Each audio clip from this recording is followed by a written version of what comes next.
Selamat pagi semuanya, selamat bertemu kembali. Kita akan lanjutkan kuliah kita, kuliah teknologi enzim, pertemuan yang ke-11. Setelah kita belajar tentang penggunaan enzim di berbagai macam industri, kita masih melanjutkan penggunaan enzim untuk industri, terutama di industri bakery atau baking. Nah, sekarang kalau Anda lihat semuanya, banyak sekali bermunculan bakery-bakery dengan ciri khas masing-masing, dengan mengangkat resep-resep artisan yang banyak mengandalkan skill, ada resep-resep rahasia gitu ya, sehingga terbentuklah roti yang spesial dengan cara pembuatan tertentu dengan resep-resep tertentu. Jadi setiap bakery sekarang menonjolkan itu. Di sisi yang lain, kita juga mengenal industri bakery. Industri bakery yang banyak menggunakan teknologi-teknologi yang nanti akan mempunyai ciri khas masing-masing di industrinya. Dan itu memberikan suplai setiap hari ke supermarket, ke minimarket, dengan teknologi tertentu sehingga semuanya itu dapat berjalan dengan baik. Jadi bagaimana mempertahankan expired date-nya, mempertahankan produknya tetap bagus gitu. Dan tentu saja mereka mempunyai cara-cara khusus untuk membuatnya. Jadi dari bagaimana membuat adonannya, kemudian dengan komposisi khusus yang nanti produknya akan reproducible dengan kualitas tertentu, dengan rasa tertentu dapat dipertahankan, kemudian menjaga dia tetap fresh, menjaga dia tetap sesuai dengan standar yang dimaksudkan, kemudian pengemasannya, bagaimana nanti mengirimkannya, dan menentukan expired date-nya, dan semuanya itu diatur di dalam industri. Nah, di dalamnya ternyata peran enzim sangat besar pada saat ini dalam membentuk bermacam-macam roti dengan ciri khas masing-masing, dengan kelembutan, dengan freshness, dengan paduan-paduannya, dengan bentuk-bentuknya masing-masing, ternyata ada peran enzim di dalamnya. Beberapa di antaranya ini ya, ada sebagian besar menggunakan amilase, lipase, protease, silanase dengan substratnya yang dengan target ya di dalam pembuatan roti tersebut. Jadi targetnya mungkin pati, starch, lipid, protein, dan non-starch polisakarida. Ini sumber-sumbernya nanti kalau kalian ingin memproduksinya, dan sumber-sumbernya bisa diperoleh dari berbagai macam organisme tersebut. Kemudian apa sih manfaatnya? Di situ ada rasa, warna, kemudian tadi mempertahankan expired date tadi, shelf life-nya, volumenya, bagaimana pengembangannya, kelembutannya, emulsification, kemudian flavor, ya itu harus sesuai dengan keahliannya, dipadu-padankan untuk memperoleh roti yang punya ciri khas tertentu dan dipertahankan bentuknya seperti itu, standarnya seperti itu. Ya. Berbagai macam enzim digunakan dalam industri bakery, terutama untuk mengatasi stalling atau perubahan bentuk, ya.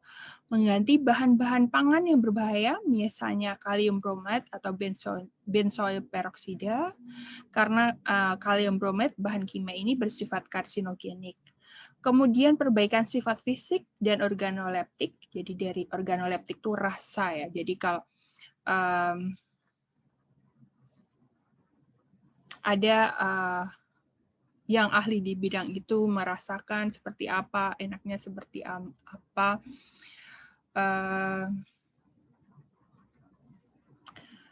Kemudian sifat fisiknya mau dibikin seperti apa, yang kenyal atau yang lembut atau yang sangat lembut gitu ya. Ada yang meleleh gitu, atau yang melting, semua dibikin seperti itu.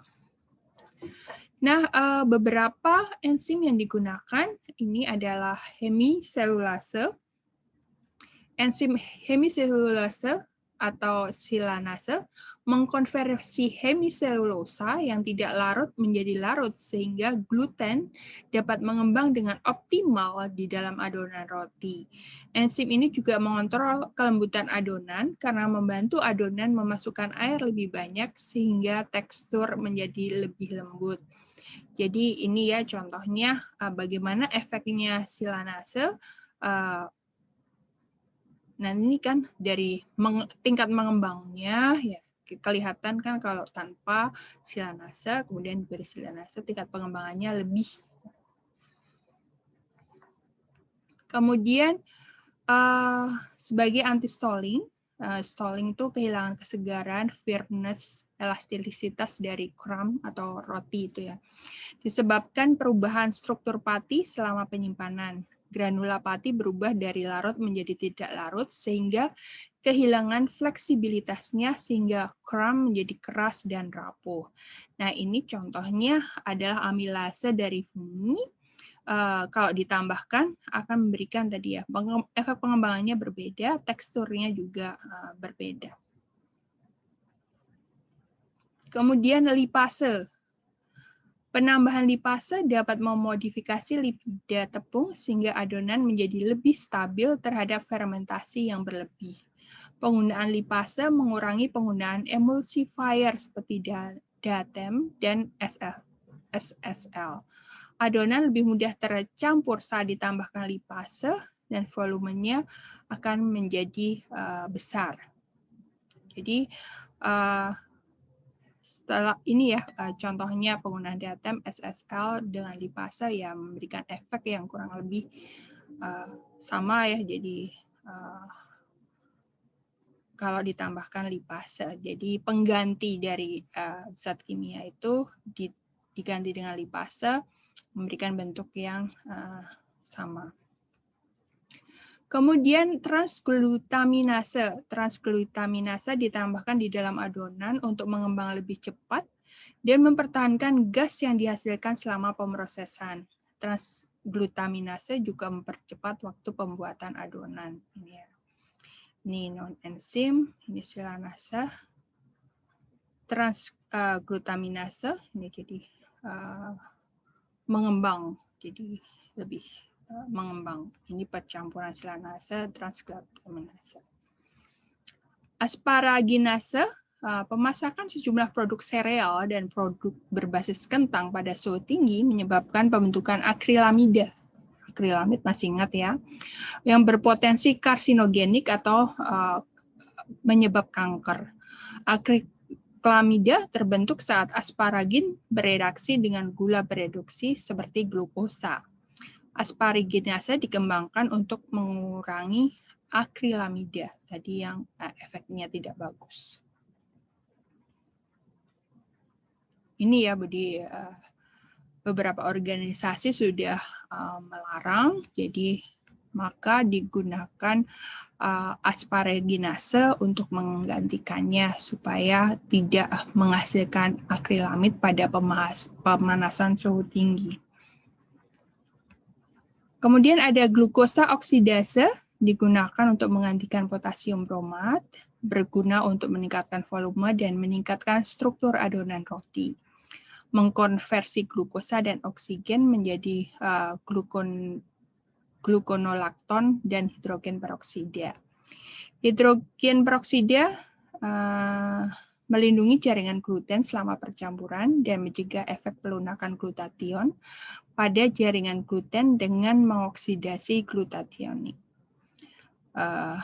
Ini ya beberapa contohnya dari yang kontrol, kemudian diberi glukosa oksidase. Jadi di sini bisa kelihatan perbedaannya dari volumenya ya, dari teksturnya. Di sini kelihatan teksturnya berubah. Kemudian ada protease, digunakan untuk memodifikasi kekuatan gluten. Gluten yang terlalu kuat dapat diturunkan dengan menghidrolisis ikatan peptida protein pembentuk gluten, yaitu gliadin dan glutenin. Ini jadi mengatur supaya tidak terlalu kuat pengembangannya. Efek sinergis enzim. Tadi kita lihat bahwa enzim bekerja pada substrat yang berbeda-beda, ya, ada lipida, pentosan, patin. Tetapi enzim ini bekerja secara sinergis sehingga membentuk tadi komposisi yang kita inginkan. Jadi tidak bisa kita ngasih lipase aja, tapi kita harus mencampurkan komposisinya sedemikian rupa sehingga terbentuk kombinasi dan membuat roti yang kualitasnya optimal. Misalnya penggunaan alfa amilase dikombinasikan dengan silanase dan lipase untuk mendapatkan kualitas yang optimal dalam hal kelembutan rotinya, teksturnya, volumenya, pengembangannya. Jadi semua itu bekerja secara sinergis. Jadi demikian tentang pemanfaatan enzim di industri bakery.